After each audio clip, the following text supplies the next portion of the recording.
حضرت ابن سیرین رحمۃ اللہ علیہ نے فرمایا ہے کہ خواب میں سانپ بدخواہ اور پوشیدہ دشمن ہے۔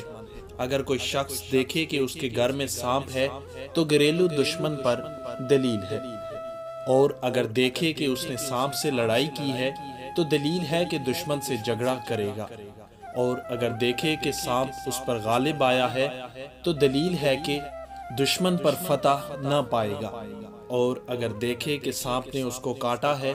تو دلیل ہے کہ دشمن کو مغلوب کرے گا،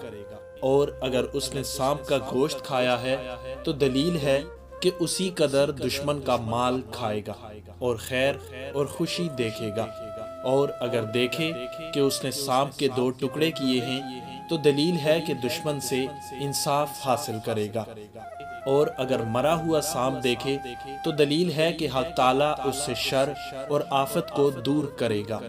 اور اس کو تکلیف نہ ہوگی، اور دیکھے کہ سانپ اس کا تابعدار ہے تو دلیل ہے کہ مرتبہ اور بزرگی پائے گا۔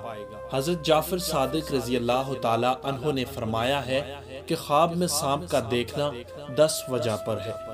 طاقت، زندگانی، سلامتی، بادشاہی، سپہ سالاری، عورت، دولت، موت، لڑکا اور سیلاب۔